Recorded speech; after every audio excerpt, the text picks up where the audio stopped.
Dos personas caminan por la misma calle en el mismo instante, comparten el aire, la luz, los sonidos del tráfico. Sin embargo, lo que experimentan puede ser radicalmente distinto. Una ve colores vibrantes y siente curiosidad, la otra percibe amenaza y tensión. Ambas están en el mismo lugar, pero habitan realidades diferentes. Esta pregunta inquietó a un científico mexicano cuyo nombre ha quedado envuelto en misterio, pero cuyas ideas continúan resonando en debates contemporáneos sobre la naturaleza de la conciencia. En las décadas de 1970 y 1980, mientras el conductismo dominaba la psicología académica y la neurociencia comenzaba a consolidarse como disciplina, surgió en México un proyecto intelectual poco convencional. Jacobo Grinberg Silberbaum intentaba construir puentes entre el método científico y tradiciones contemplativas que la academia solía descartar. Fundó el Instituto Nacional para el Estudio de la Conciencia, un espacio dedicado a investigar fenómenos que no cabían fácilmente en los paradigmas dominantes. Publicó más de 50 libros y numerosos artículos, muchos en español, lo que limitó su difusión internacional, pero lo convirtió en figura influyente en América Latina. Su obra abarcaba desde electroencefalografía hasta análisis fenomenológico, pasando por reflexiones filosóficas sobre la naturaleza de la realidad. En diciembre de 1994, Greenberg desapareció sin dejar rastro. Nunca se encontró su cuerpo ni se esclarecieron las circunstancias. Más allá del enigma personal, quedó una obra extensa que plantea preguntas fundamentales. Una de esas preguntas es precisamente la que nos ocupa. ¿Por qué dos personas pueden vivir la misma situación de forma tan diferente?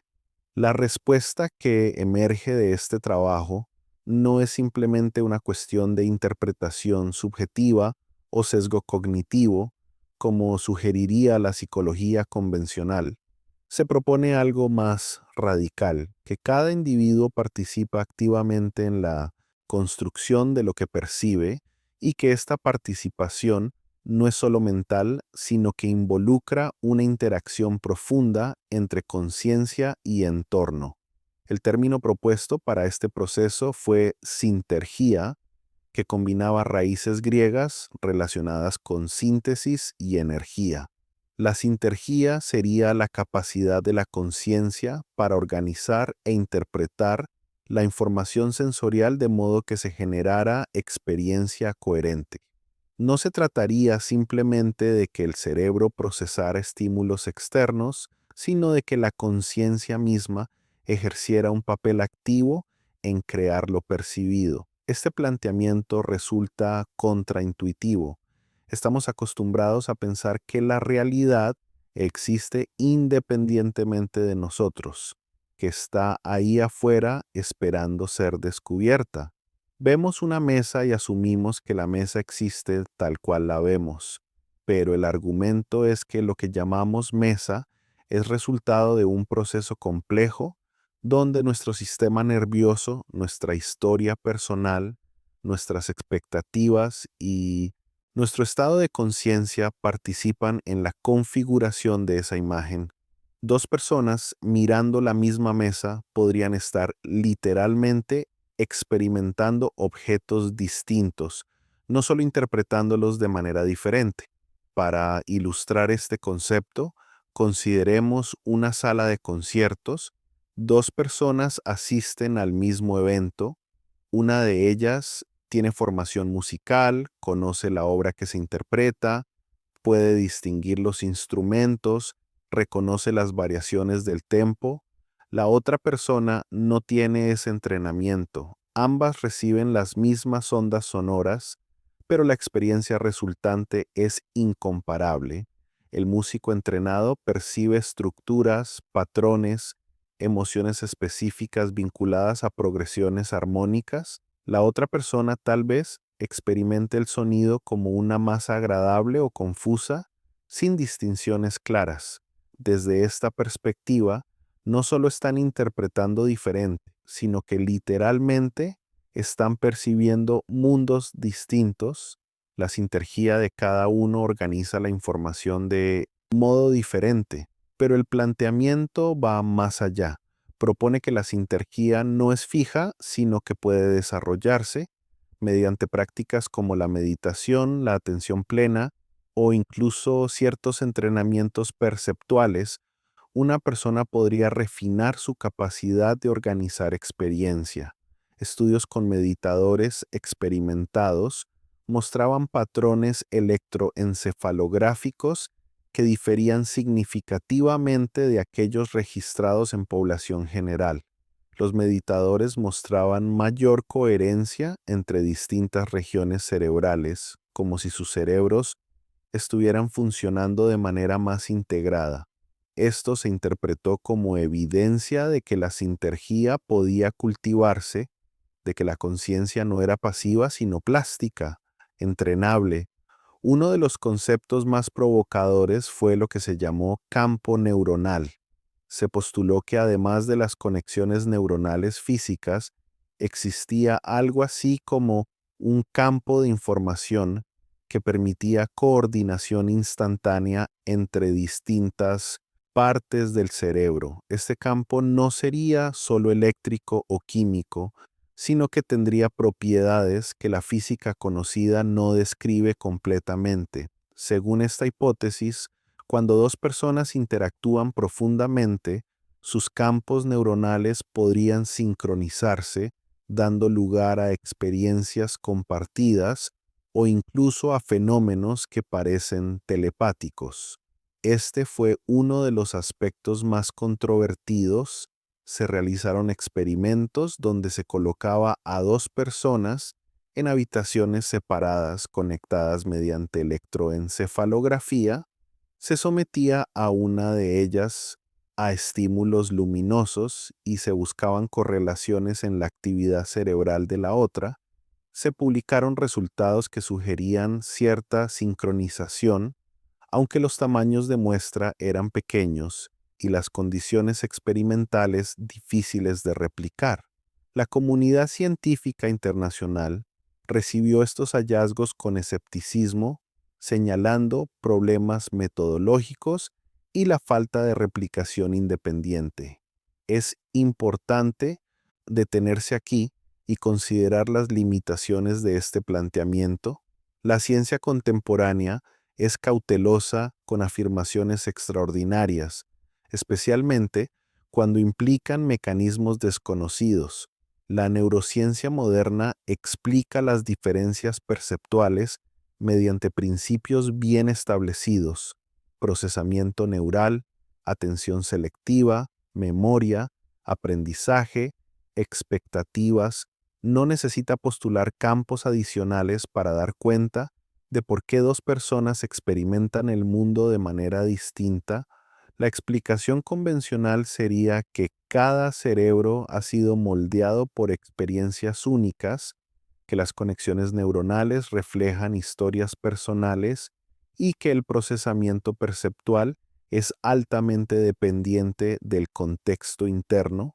Tomemos el ejemplo de dos personas caminando por un bosque. Una creció en el campo, conoce los sonidos de los pájaros, identifica plantas, se mueve con confianza.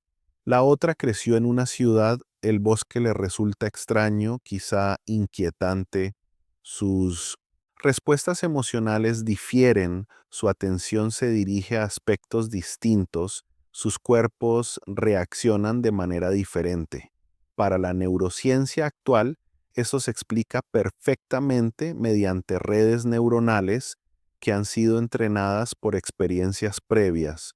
No hace falta invocar un campo especial ni una interacción misteriosa entre conciencia y realidad. Simplemente, dos cerebros diferentes procesan la misma información sensorial de formas distintas. Sin embargo, el argumento insistía en que reducir todo a procesamiento neural dejaba fuera algo esencial: la cualidad de la experiencia subjetiva. lo que en filosofía de la mente se llama qualia. Podemos explicar cómo el cerebro procesa colores, sonidos, texturas, pero no hemos resuelto por qué esas señales eléctricas se convierten en experiencia vivida, en algo que se siente de determinada manera. Hay una brecha explicativa entre la descripción física del cerebro y la experiencia en primera persona. La sintergía era un intento de abordar precisamente esa brecha, de reconocer que la conciencia no es solo un epifenómeno del cerebro, sino un aspecto fundamental de la realidad. Este debate conecta con discusiones filosóficas antiguas y contemporáneas. El problema mente-cuerpo ha ocupado a pensadores durante siglos. ¿Es la mente algo separado del cuerpo, como proponía Descartes, o es simplemente el resultado de procesos físicos, como sostiene el materialismo? Esta posición se ubicaba en un terreno intermedio, cercana a lo que hoy se llama panpsiquismo o idealismo objetivo, corrientes que sugieren que la conciencia es una característica básica de la realidad, no reducible a materia. Estas ideas no son necesariamente anticientíficas, pero operan en un nivel especulativo que la ciencia experimental tiene dificultades para abordar. Volvamos a la pregunta original. ¿Por qué dos personas viven la misma realidad de forma diferente? La respuesta desde este marco sería que no existe una única realidad objetiva independiente del observador. Cada conciencia participa en la creación de su mundo experiencial. La realidad sería más parecida a una construcción colaborativa que a un escenario fijo donde nos movemos. Esta idea resuena con interpretaciones de la mecánica cuántica que enfatizan el papel del observador, aunque nunca se desarrolló formalmente una conexión técnica entre sintergía y física cuántica. Más bien se usaban metáforas cuánticas para ilustrar la intuición de que el observador no es neutral. Desde la psicología cognitiva actual, diríamos que efectivamente construimos nuestra experiencia, pero no necesariamente en el sentido radical que se proponía. La percepción es un proceso activo, no pasivo. El cerebro constantemente genera predicciones sobre lo que espera percibir y ajusta esas predicciones según la información sensorial entrante. Este modelo, conocido como procesamiento predictivo o codificación predictiva, explica muchas ilusiones perceptuales y fenómenos donde la expectativa moldea lo percibido. Dos personas con diferentes sistemas de creencias, diferentes historias, diferentes estados emocionales generarán predicciones distintas y por tanto experimentarán el mundo de manera distinta. Un ejemplo clásico es el fenómeno de la atención selectiva. En un experimento famoso se pide a los participantes que cuenten cuántas veces un equipo vestido de blanco pasa una pelota. Mientras se concentran en esta tarea, muchos no notan que un gorila atraviesa la escena. No es que el gorila no esté ahí, sino que el cerebro, enfocado en contar pases, lo filtra. Dos personas viendo el mismo vídeo pueden tener experiencias radicalmente diferentes. Una ve un gorila, la otra no. Esto podría interpretarse como demostración de que la realidad percibida depende del estado de conciencia. La neurociencia diría que demuestra cómo la atención modula el procesamiento sensorial. Estas dos explicaciones no son necesariamente incompatibles, pero operan en niveles diferentes. Una describe mecanismos cerebrales, la otra intenta dar cuenta de la experiencia subjetiva. El desafío era encontrar un marco que integrara ambas, que reconociera tanto los procesos neuronales como la irreductibilidad de la experiencia consciente. En este sentido, el trabajo anticipó preguntas que hoy ocupan a filósofos y neurocientíficos que trabajan en el llamado problema difícil de la conciencia. Ahora bien, ¿qué implicaciones prácticas tiene esta discusión? Si aceptamos que cada persona construye su realidad experiencial, significa que no hay verdades compartidas, que cualquier perspectiva es igualmente válida. El planteamiento no llegaba hasta el relativismo radical. Se reconocía que existen regularidades en el mundo, patrones que múltiples observadores pueden corroborar. La física funciona, las leyes naturales son consistentes, pero se insistía en que esas regularidades no agotan la realidad, que hay aspectos de la experiencia que no se capturan mediante mediciones objetivas. Pensemos en el dolor. Dos personas pueden tener lesiones idénticas, pero experimentar niveles de dolor muy distintos. La medicina moderna reconoce que el dolor es una experiencia subjetiva influida por factores psicológicos, culturales, contextuales. No hay una correspondencia directa entre daño tisular y dolor percibido. Esto no significa que el dolor sea ilusorio o que no importe. Significa que la experiencia del dolor es construida por el cerebro en función de múltiples factores. Esto sería un ejemplo de sintergía. El cerebro organiza señales sensoriales, memorias, expectativas, emociones, para generar la experiencia unificada del dolor. Desde la neurociencia del dolor, sabemos que existen redes cerebrales complejas involucradas en la percepción del dolor, incluyendo áreas sensoriales, emocionales y cognitivas. Intervenciones como la meditación, la terapia cognitiva o incluso el placebo pueden modular significativamente la experiencia dolorosa. Esto apoya la idea de que la conciencia no es pasiva ante el dolor, sino que participa en su generación. Sin embargo, no necesitamos invocar campos especiales ni mecanismos misteriosos para explicar esto. La plasticidad cerebral, el aprendizaje, la modulación descendente de señales sensoriales son suficientes. Entonces, ¿qué queda de estas ideas cuando las pasamos por el filtro de la ciencia contemporánea? Queda la intuición profunda de que la experiencia subjetiva es real, irreductible y central para cualquier comprensión completa de la mente.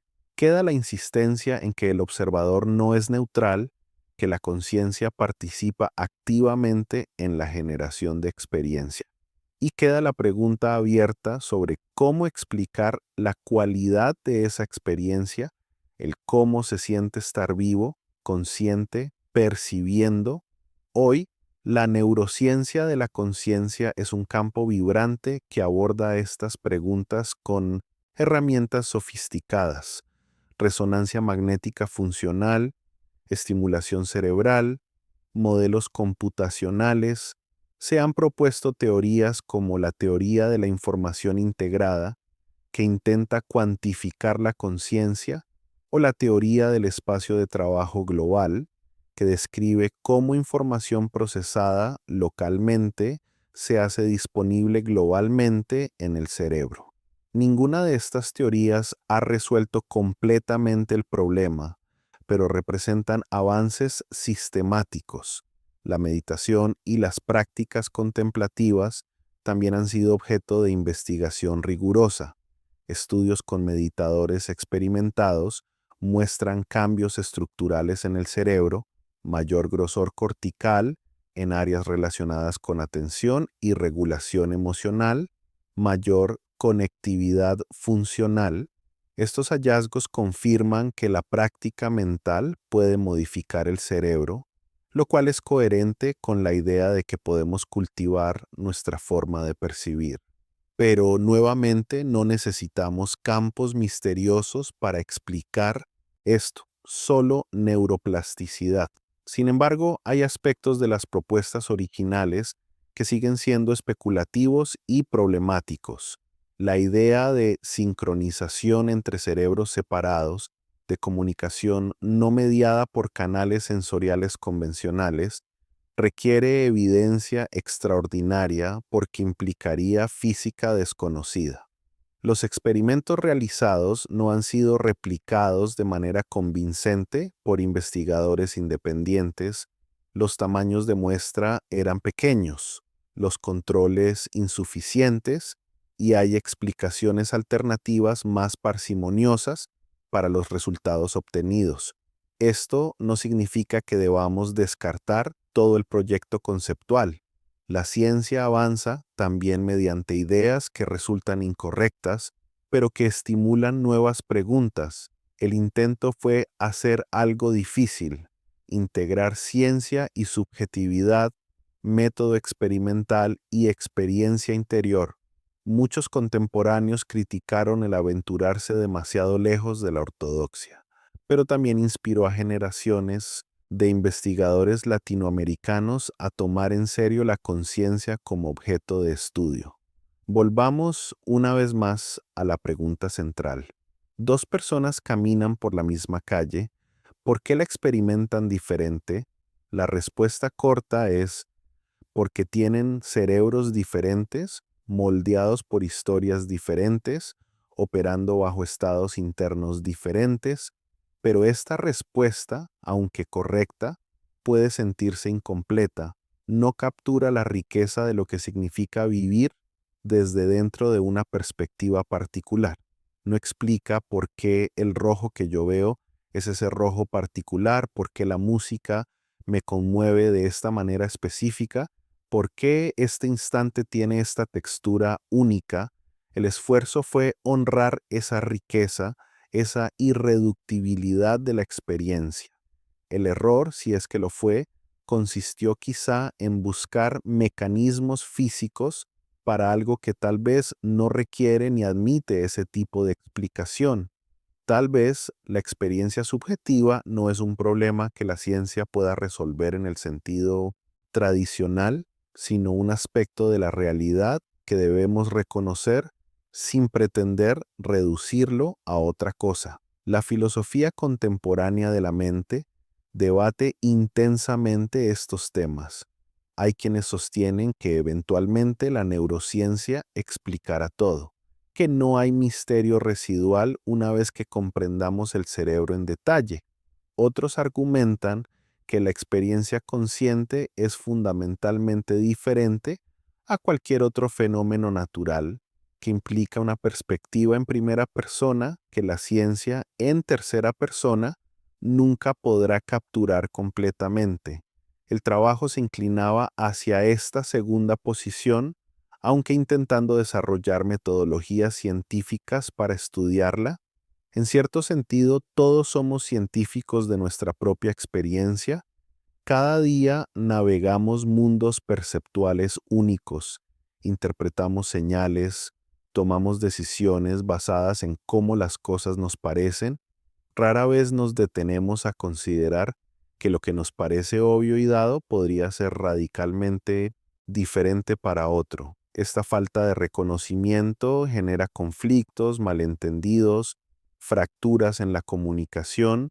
Si dos personas realmente viven realidades experienciales distintas, entonces el diálogo genuino requiere esfuerzo, humildad, disposición a reconocer que nuestro punto de vista no es absoluto. Se creía que desarrollar sintergía, expandir la capacidad de organizar experiencia, también podía aumentar la empatía. Si comprendemos que otros literalmente perciben el mundo de manera diferente, nos volvemos menos dogmáticos, más curiosos, más abiertos. Esta es una dimensión ética que va más allá de la teoría. Implica que el cultivo de la conciencia no es solo un proyecto individual, sino también colectivo, que refinar nuestra percepción nos hace más capaces de conectar con otros. Hoy sabemos que la empatía involucra circuitos cerebrales específicos, neuronas espejo, sistemas de simulación que nos permiten resonar con estados ajenos. Sabemos que el contexto social modula nuestra percepción, que lo que vemos depende de con quién estamos, de qué expectativas sociales operan, de qué roles desempeñamos. La psicología social ha documentado innumerables formas en que nuestras percepciones son moldeadas por fuerzas sociales, probablemente estos hallazgos se habrían celebrado como confirmación de que la conciencia no es autónoma, sino profundamente relacional, pero hay una tensión. Si cada uno de nosotros habita una realidad experiencial privada, ¿cómo es posible la comunicación? ¿Cómo compartimos significados? La filosofía del lenguaje ha lidiado con esta pregunta durante décadas. La respuesta dominante es que, aunque nuestras experiencias privadas difieran, desarrollamos convenciones compartidas, palabras que refieren a patrones públicos.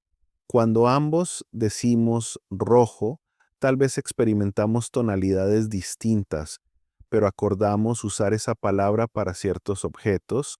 El lenguaje crea un puente entre mundos privados. Existía la sospecha de que el lenguaje, aunque útil, también limitaba la experiencia, que al nombrar fijábamos, categorizábamos, perdíamos fluidez. Las tradiciones contemplativas enfatizaban estados no conceptuales, experiencias directas previas al lenguaje. Hay algo de cierto en esto. Sabemos que el lenguaje influye en la percepción. Personas que hablan idiomas con diferentes categorías de color perciben distinciones cromáticas de manera distinta. El lenguaje no solo etiqueta, también estructura cómo cortamos el flujo continuo de experiencia en unidades discretas. Esto nos lleva a otra pregunta inquietante. Si la percepción es tan plástica, tan dependiente del observador, hay límites, podemos percibir cualquier cosa si entrenamos nuestra sintergía. Nunca se afirmó que la realidad fuera completamente arbitraria. Se reconocían límites biológicos, físicos, estructurales. No podemos ver rayos X sin instrumentos, no podemos escuchar ultrasonidos, pero dentro de los límites de nuestro aparato sensorial hay considerable espacio para variación.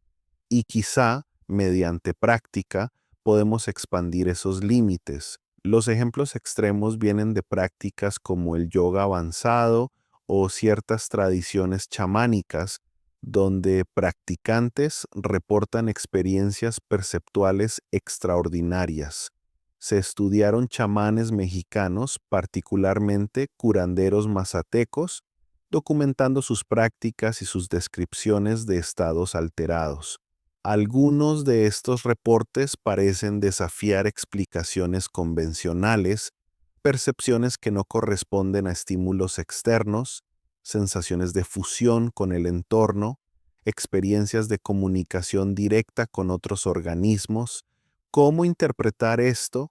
La neurociencia contemporánea diría que estos son estados alterados de conciencia inducidos por técnicas que modulan la actividad cerebral, respiración, canto, ritmo, uso de plantas psicoactivas. Sabemos que sustancias como la psilocibina o el DME te modifican profundamente la conectividad cerebral, disminuyen la actividad de redes por defecto, generan experiencias que la gente describe como más reales que la realidad ordinaria. Estos estados son fascinantes y están siendo investigados por su potencial terapéutico, pero no necesariamente implican acceso a dimensiones ocultas, más bien muestran la plasticidad de la experiencia consciente, cómo el cerebro puede generar mundos experienciales radicalmente distintos. La interpretación alternativa era que estos estados evidenciaban que la sintergía podía expandirse más allá de lo ordinario, que la conciencia podía acceder a aspectos de la realidad normalmente inaccesibles. Esto es especulativo. Podríamos igualmente decir que estos estados son elaboraciones del cerebro sin correspondencia con algo externo. La diferencia depende de supuestos metafísicos sobre qué es la realidad. Si asumimos que la realidad es todo lo que un observador cualquiera podría experimentar, entonces estos estados cuentan. Si asumimos que la realidad es lo que existe independientemente del observador, entonces son alucinaciones por más significativas que resulten subjetivamente. No hay forma de resolver este debate empíricamente porque requiere posicionarse sobre la naturaleza fundamental de la realidad, algo que la ciencia sola no puede determinar. La ciencia puede describir correlatos cerebrales, puede predecir, puede intervenir, pero no puede dictaminar qué tiene estatus ontológico y qué no. Esa es una pregunta filosófica. Lo que sí sabemos es que la experiencia humana es increíblemente diversa. Hay personas con sinestesia que ven colores al escuchar música. Hay personas con prosopagnosia que no reconocen rostros. Hay personas con afantasía que no pueden generar imágenes mentales. Cada uno de estos casos revela que lo que consideramos experiencia normal es solo una configuración posible entre muchas. Estas variaciones ilustrarían diferentes grados de sintergía, diferentes formas en que la conciencia organiza información. Desde la neurociencia, estas condiciones reflejan diferencias en arquitectura o funcionamiento cerebral, pero ambas perspectivas coinciden en algo importante. No hay una única forma correcta de experimentar el mundo. Hay múltiples formas, cada una coherente internamente, cada una válida desde su propia perspectiva. Esto tiene implicaciones profundas para cómo pensamos sobre verdad, realidad, conocimiento. Si la percepción es construida, ¿en qué sentido podemos confiar en ella?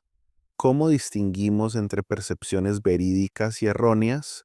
La respuesta pragmática es que confiamos en aquellas que son estables, coherentes, compartidas por múltiples observadores, útiles para navegar el mundo. Pero esta respuesta no resuelve el problema filosófico de fondo, solo desplaza la pregunta.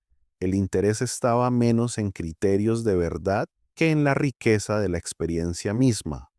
Se creía que expandir la conciencia, cultivar sintergía, valía la pena independientemente de si daba acceso a verdades objetivas. Había un valor intrínseco en refinar la percepción, en volverse más sensible, más presente, más integrado. Esto resuena con tradiciones humanistas que enfatizan el florecimiento humano más que la acumulación de conocimiento proposicional. Pero también hay un peligro. Si cada uno construye su realidad, ¿cómo evitamos el solipsismo, el encierro en mundos privados? ¿Cómo mantenemos un terreno común necesario para la vida social, la ciencia, la ética? La confianza era que el cultivo de la conciencia naturalmente conducía a mayor conexión, no a aislamiento. Pero esto es una apuesta, no una certeza. En los últimos años hemos visto cómo la fragmentación de realidades compartidas, amplificada por tecnología y polarización política, genera crisis de comunicación. Personas expuestas a flujos informativos diferentes llegan a habitar mundos factuales incompatibles. Esto no es solo interpretación diferente de los mismos hechos, sino literalmente conjuntos de hechos diferentes. Las ideas adquieren relevancia inesperada aquí, si reconocemos que cada uno construye su realidad experiencial. Tal vez podemos abordar estas divisiones con más herramientas, no solo argumentando sobre hechos, sino explorando cómo se generan percepciones.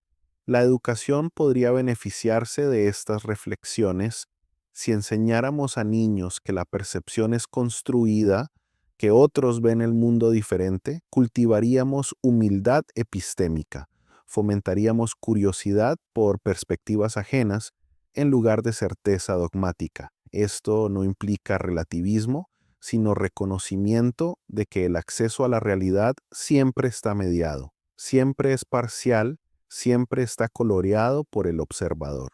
El proyecto dedicado a explorar estas fronteras entre ciencia y subjetividad, entre lo medible y lo experimentado, dejó un legado complejo. Algunos lo ven como trabajo pionero incomprendido, otros como pensamiento brillante que se aventuró demasiado en territorio especulativo. Probablemente ambas cosas son ciertas.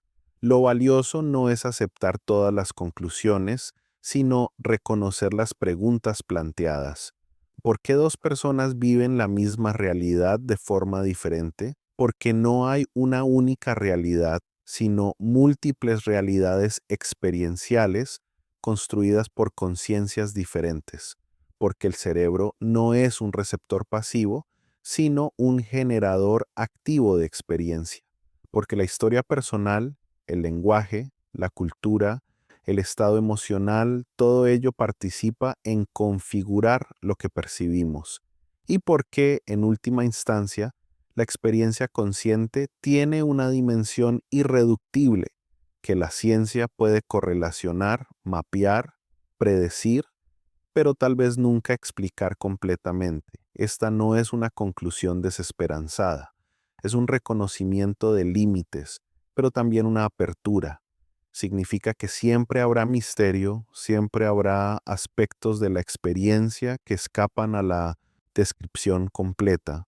Y significa que el proyecto de comprendernos a nosotros mismos, de entender cómo percibimos, sentimos, pensamos, sigue siendo vigente, urgente, profundamente humano. Estas ideas nos invitan a mirar con nuevos ojos lo obvio, a cuestionar lo dado, a reconocer que detrás de cada percepción hay un observador activo, participante, constructor. Ya sea que aceptemos el marco teórico específico o no, la invitación permanece, prestar atención a cómo construimos nuestra experiencia, cultivar esa capacidad y reconocer que otros hacen lo mismo desde sus propias perspectivas únicas. En un mundo cada vez más interconectado pero también fragmentado, donde las realidades compartidas se vuelven escasas, estas reflexiones adquieren urgencia renovada, no como respuestas definitivas, sino como herramientas para navegar la complejidad de múltiples perspectivas, como recordatorio de que la humildad epistémica no es debilidad, sino sabiduría. Quizá lo más valioso, más no sea ninguna teoría específica, sino el ejemplo de un proyecto que se atrevió a hacer preguntas radicales, que intentó integrar formas de conocimiento distintas, que reconoció la dignidad de la experiencia subjetiva sin abandonar el rigor. En tiempos donde el conocimiento tiende a fragmentarse en especialidades estancas, donde lo objetivo y lo subjetivo se divorcian, el intento de construir puentes sigue siendo inspirador. Dos personas caminan por la misma calle, habitan mundos distintos, pero si prestan atención, si cultivan sensibilidad, si se reconocen mutuamente como constructores de experiencia, tal vez puedan compartir algo más que espacio físico. Tal vez puedan construir temporalmente un mundo común, no porque hayan accedido a una realidad objetiva única, sino porque han acordado coordinar sus construcciones, respetar sus diferencias y colaborar en la creación de significado compartido. Esa, quizá, es la lección más profunda, que la realidad no nos es simplemente dada, que participamos en su configuración y que esa participación es tanto responsabilidad como oportunidad. Responsabilidad de ser conscientes de nuestros sesgos, nuestras limitaciones, nuestra parcialidad, oportunidad de expandir nuestra percepción, refinar nuestra sensibilidad, conectar más profundamente con otros y con el mundo. Si estas ideas resuenan contigo, si te han hecho cuestionar cómo percibes tu propia experiencia, te invito a explorar más. Este canal continúa documentando pensamientos, investigaciones, preguntas que habitan esas fronteras entre ciencia y experiencia. Suscríbete si quieres acompañar este viaje, comparte si crees que otros podrían beneficiarse de estas reflexiones y sobre todo presta atención. Observa cómo construyes tu experiencia momento a momento. Esa práctica, más que cualquier teoría, es el camino hacia una comprensión más profunda de lo que significa estar vivo, consciente, percibiendo este mundo extraño y maravilloso que habitamos juntos, cada uno desde su perspectiva única, irreemplazable, valiosa